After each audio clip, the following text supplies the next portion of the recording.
ইসলামী আন্দোলন বাংলাদেশ একটি স্মার্ট সংগঠন। তারা জানে রাষ্ট্রের কোন শব্দ চয়নে রাষ্ট্রের মানুষরা প্রজা হয়ে যাচ্ছে, কোন শব্দ চয়নের মধ্যে রাষ্ট্রের মানুষরা রাজার ভূমিকায় থাকবে। পরিবর্তন হয়েছে, ৭১-এ যুদ্ধ করেছি, পরিবর্তন হয়েছে। আবার যদি দেখি যে এই ৭১-এর যুদ্ধে আমরা অংশগ্রহণ করে যেই ভিত্তিতে দেশটাকে স্বাধীন করেছি সেই ভিত্তি এস্টাবলিশ হচ্ছে না, তাহলে আবার নামের পরিবর্তন করতে যে কোনো সময় যে কোনো মুহূর্তে যদি রাষ্ট্রের কল্যাণে করতে হয় সেটা আমরা করব, দোষের কি আছে। আজকের ভিডিওটি অত্যন্ত গুরুত্বপূর্ণ, তাই আর দেরি না করে চলুন আপনাদেরকে আগে পুরো ভিডিও ক্লিপটি দেখাই, তারপর কিছু গুরুত্বপূর্ণ কথা বলছি। ইসলামী আন্দোলন বাংলাদেশ একটি স্মার্ট সংগঠন। তারা জানে রাষ্ট্রের কোন শব্দ চয়নে রাষ্ট্রের মানুষরা প্রজা হয়ে যাচ্ছে, কোন শব্দ চয়নের মধ্যে রাষ্ট্রের মানুষরা রাজার ভূমিকায় থাকবে। পরিবর্তন হয়েছে, ৭১-এ যুদ্ধ করেছি, পরিবর্তন হয়েছে। আবার যদি দেখি যে এই ৭১-এর যুদ্ধে আমরা অংশগ্রহণ করে যেই ভিত্তিতে দেশটাকে স্বাধীন করেছি সেই ভিত্তি এস্টাবলিশ হচ্ছে না, তাহলে আবার নামের পরিবর্তন করতে যে কোনো সময় যে কোনো মুহূর্তে যদি রাষ্ট্রের কল্যাণে করতে হয় সেটা আমরা করব, দোষের কি আছে।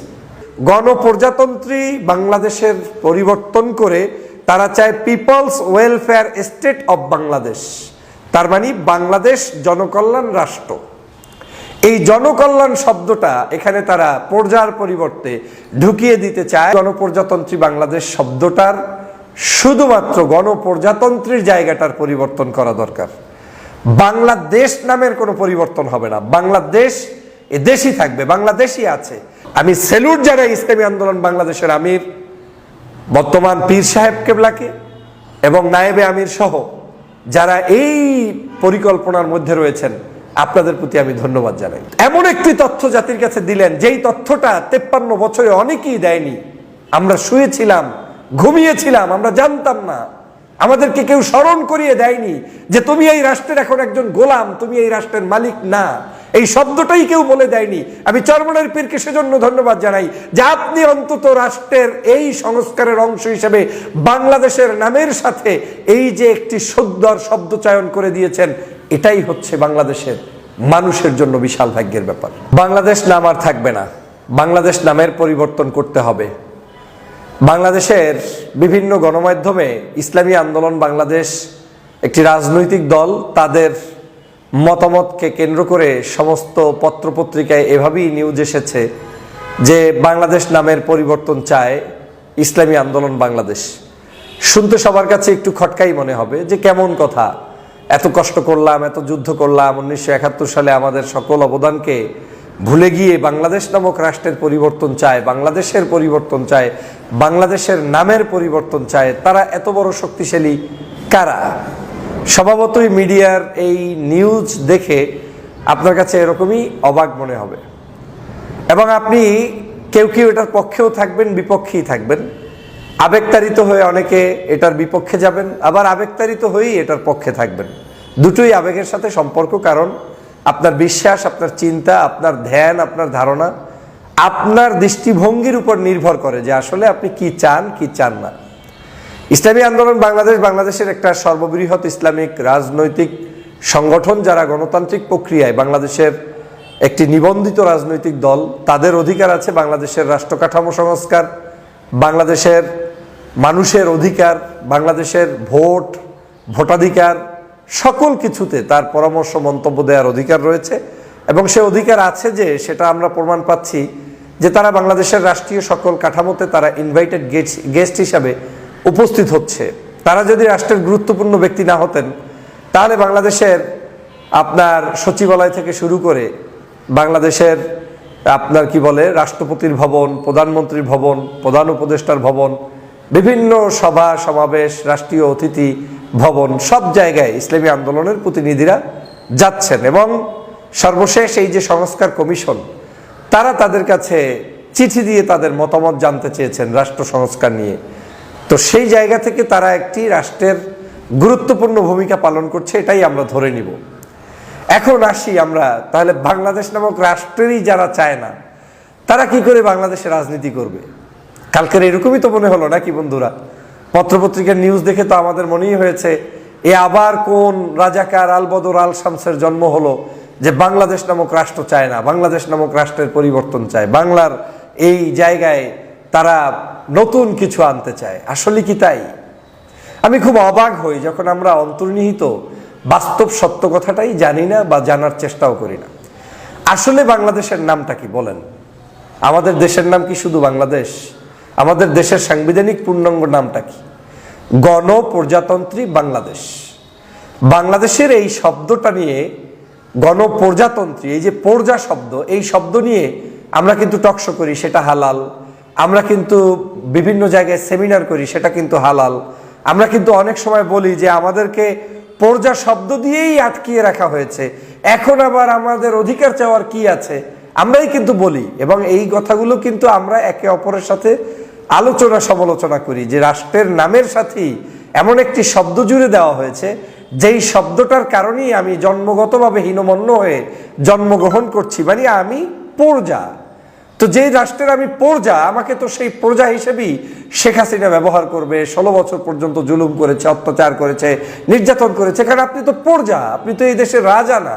আপনি এমন কোনো নাম দেননি যেই নামের কারণে আপনার হৃদয়ের ভিতরে মনে হবে রাষ্ট্র আপনার গোলাম, রাষ্ট্র আপনার জন্য করতে বাধ্য। এই যে একটা শব্দচয়ন, এই শব্দচয়নটা সম্পর্কে আমাদেরকে কেউ জানায়নি, আমাদেরকে কেউ বুঝায়নি। এখনো আমাদের এ ব্যাপারে বাংলাদেশের মিডিয়াগুলো সহ কারো কোনো সঠিক তথ্য দেওয়ার মানসিকতাও নেই। কারণ নেই জানেন, আমরা সবাই মনে করি যে চটকদারি কিছু একটা বলতে চাই। আমিও আমরা সবাই একই রোগে রোগাক্রান্ত। চটকদারি না দেখলে এদেশের মানুষ আবার দেখতেও চায় না, শুনতেও চায় না।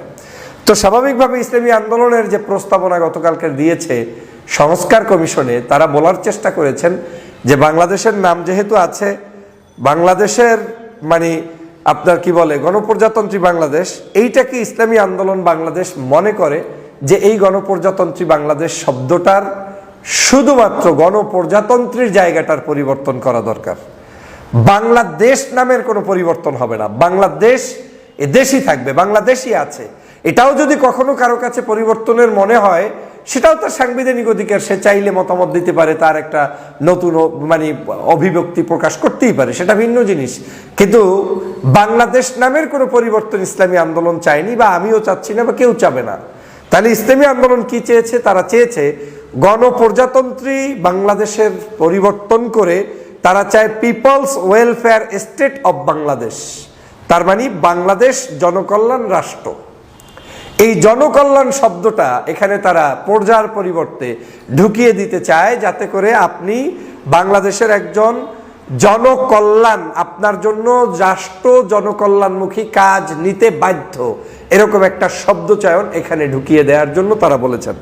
আমি বলছি না, ইসলামী আন্দোলন বাংলাদেশের একজন সিনিয়র যুগ্ম মহাসচিব, যার নাম মাওলানা গাজী আতাউর রহমান সাহেব, তিনিও গতকালকের এটার উপরে একটা ব্যাখ্যা দিয়েছেন, বিশ্লেষণ দিয়েছেন।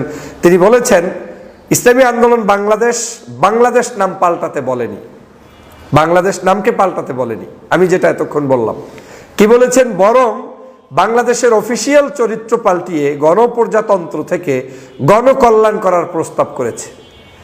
কারণ সংস্কার কমিশনের কাছে প্রজা শব্দটি ভালো লাগেনি, আমাদের কাছেও এটা ভালো লাগে না। আমরা চাই জনগণ নিজেদেরকে দেশের প্রজা মনে না করে দেশের মালিক ভাবুক এবং দেশের কল্যাণে কাজ করতে সবাই গর্ববোধ করুক। দোষের কি আছে? আপনি কি চান না যে বাংলাদেশে আপনি বাংলাদেশের একজন মালিক হিসেবে গর্ববোধ করেন?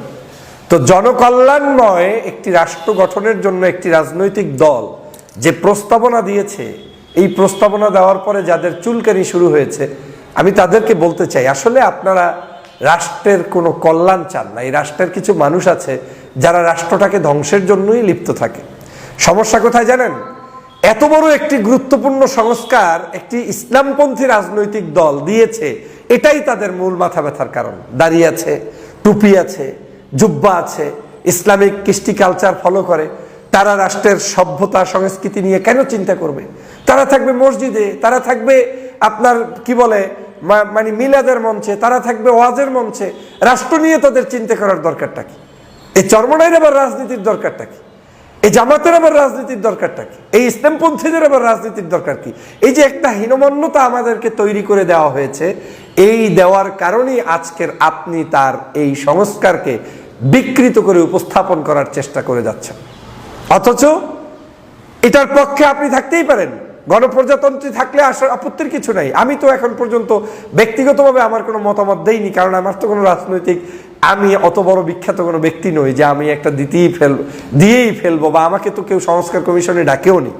যদিও ব্যক্তিগতভাবে প্রত্যেকেই ওয়েবসাইটে মতামত দিতে পারবেন, সে ভিন্ন কথা, কিন্তু একটি রাজনৈতিক দল হিসেবে ইসলামী আন্দোলন যে মতামতটা দিয়েছে সেটা অত্যন্ত গুরুত্বপূর্ণ, এবং এখান থেকে প্রমাণ হয় যে ইসলামী আন্দোলন বাংলাদেশ একটি স্মার্ট সংগঠন।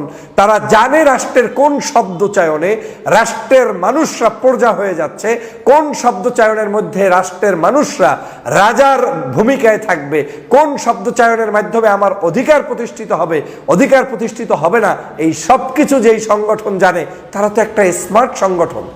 তারা তো বাংলাদেশকে লিড দেওয়ার মতো সংগঠন, তারা তো বাংলাদেশের প্রত্যেকটি জায়গার তথ্য জানে, এবং এই জানে বিদায় তারা সংস্কার কমিশনে এত গুরুত্বপূর্ণ একটি পরামর্শ দিয়েছে। লজ্জার কি আছে? লজ্জা তাদেরই লাগে যারা রাষ্ট্র বিক্রি করে, স্বাধীনতার ইতিহাসকে বিক্রি করে, মুক্তিযুদ্ধের ইতিহাসকে বিক্রি করে দেশটাকে রসতলে নিয়েছে, তাদের লজ্জা লাগে, অন্য কারো লজ্জা লাগে না। ইসলামী আন্দোলন বাংলাদেশ আজকের এই প্রস্তাবনা দিয়েছে, মূল জ্বলন্তির কারণ হচ্ছে যাদের গায়ে জ্বলছে ইসলামী আন্দোলন বাংলাদেশের একটা ভাইটাল পার্ট হয়ে যাচ্ছে। তারা যে কোনো মূল্যে বড় কোনো একটি জোট করলে একটা জোটের অংশ হয়ে যাচ্ছে, দেশের পরিবর্তনের স্বার্থে এই দলটির একটা গুরুত্বপূর্ণ ভূমিকা পালন হতে পারে, এই যে নানা সমীকরণ, সে কারণে সে শত্রু, সে কারণে তার মতামতটা আপনার কাছে অগ্রহণযোগ্য, সে কারণে আওয়ামী লীগের পতিত স্বৈরাচারদের কাছে তার এটাকে বিকৃতভাবে উপস্থাপন করা। কারণ আওয়ামী লীগ তো চায় না, আওয়ামী লীগ তো আপনাকে প্রজা হিসেবেই চায়। আওয়ামী লীগ তো আপনাকে রাষ্ট্রের মালিকানা 16 বছর দেয়নি, গত 53 বছরই অনেকেই আমরা পাইনি আমাদের সেই রাষ্ট্রের মালিকানা। তো আমি মনে করি এটা একটা বিশাল সাহসী সিদ্ধান্ত ইসলামী আন্দোলন বাংলাদেশ নিতে পেরেছে। আর এই যে নিতে পেরেছে, এটাই একটা রাজনৈতিক দলের দর্শন, এটাই একটা রাজনৈতিক দলের প্রতিষ্ঠিত হওয়ার একটা শক্তিশালী ভূমিকা। যে যত বেশি রাষ্ট্রকে প্রোটেস্ট করতে পারবে, রাষ্ট্রকে জিজ্ঞাসা করতে পারবে, রাষ্ট্রপ্রধানদেরকে আপনার কি বলে ওই সামনে এমসিকিউ পদ্ধতির প্রশ্ন বানে জর্জরিত করতে পারবে, সে তত বেশি রাষ্ট্রের কল্যাণে কাজ করতে পারবে। সমালোচকরা কখনোই রাষ্ট্রের ক্ষতিকর নয়, তারা রাষ্ট্রের কল্যাণ করছে। আজকের ইসলামী আন্দোলন বাংলাদেশের সংস্কার যতগুলো প্রস্তাব দিয়েছে আমার জানা নেই, আমি যেহেতু এই বিষয়টি নিয়ে মনে হয়েছে যে এই দলের উপরে জুলুম কেউ কেউ করছে কিনা, সে কারণে আমি এই প্রস্তাবনার উপরে একটু কথা বললাম। কিন্তু তারা নিশ্চয়ই অনেকগুলো কমিশনে প্রস্তাব দিয়েছে, ওই প্রস্তাবনা শুনলে হয়তো অনেক রাজনৈতিক দল আছে যাদের মাথাও নষ্ট হয়ে যাবে, কারণ তাদের তো সেই জ্ঞানই নেই। এই রাষ্ট্রটাকে গত 53-54 বছর পর্যন্ত কিভাবে ধ্বংস করে দেওয়া হয়েছে, কিভাবে এই মানে দেশটাকে আপনার স্বাধীনতা যুদ্ধের পরেও আমরা এই দেশটাকে রক্ষা করতে পারিনি। আর পৃথিবীতে শোনেন, পৃথিবীর নাম এটা পরিবর্তনশীল, যে কোনো প্রয়োজনে পরিবর্তন হতে পারে। আপনারা পুরো ভিডিও ক্লিপটি দেখলেন, পুরো ভিডিও জুড়ে আপনাদের যদি কোনো মন্তব্য বা অভিযোগ থেকে থাকে অবশ্যই আমাদের কমেন্ট বক্সে লিখে জানাবেন। কমেন্ট বক্স অবশ্যই খোলা আছে। বর্তমান সময়ে এই সমস্ত বিষয়ে কথা না বললেই নয়, বর্তমান সময়ে যে সমস্ত কর্মকাণ্ডগুলো হচ্ছে এই সমস্ত বিষয়ে প্রতিনিয়ত মানুষের কথা বলা উচিত, কিন্তু আমরা কথা বলতে পারছি না। কিন্তু আমরা যারাই সোশ্যাল মিডিয়াতে কথা বলি, আমাদের অধিকাংশ মানুষ দেখা যায় আমাদের শ্বাসকে রুদ্ধ করার চেষ্টা করে, কিন্তু এটা আসলে ঠিক নয়। আমরা আমাদের জায়গা থেকে যতটুকু পারি আমরা চেষ্টা করি প্রতিবাদ করার জন্য। আপনার জায়গা থেকে আপনি যতটুকু বলতে পারেন ততটুকু আপনি বলেন, কিন্তু আমাদেরকে কেন আপনারা বাধা দিচ্ছেন? আপনারা বাধা না দিয়ে আপনার জায়গা থেকে আপনি যতটুকু পারেন চেষ্টা করে যান, আপনার কাজ আপনি করেন, আমার কাজ আমাকে করতে দেন, তাহলে তো হয়ে যায়, তাই না? কিন্তু সেটা না করে বর্তমান সমাজে কিছু মানুষ আছে যারা কিনা কন্টেন্ট ক্রিয়েটর বলেন, হ্যাঁ অবশ্যই আপনাদেরকে আমি বলবো, উল্টাপাল্টা কথা বলে এবং নিজেরা মানে ভিউ কামানোর জন্য এমন উল্টাপাল্টা কথা বলে যেগুলো আসলে সমাজের জন্য ক্ষতিকর এবং রাষ্ট্রের জন্য ক্ষতিকর। কিন্তু সেই সমস্ত মানুষদের বিরুদ্ধে অবশ্যই বলা উচিত, আমরা বলি। কিন্তু যারা আমরা আসলে প্রকৃত ইউটিউবার আছি, আসলে সত্য চাই, দেশের ভালো চাই, সমাজের ভালো চাই, মানুষের ভালো চাই, আমাদের বিরুদ্ধে অনেকে কথা বলে। ওই যে একজনে একটা ভুল করলে এই জন্য আর 10 জন ভালো মানুষ তাদের সহকার গালি দিই আমরা, কিন্তু এটা আসলে মূলত ঠিক নয়। তো যাই হোক ভাই, আমার কোন মন্তব্য নেই, আপনাদের মতামত কমেন্ট বক্সে লিখে জানাবেন।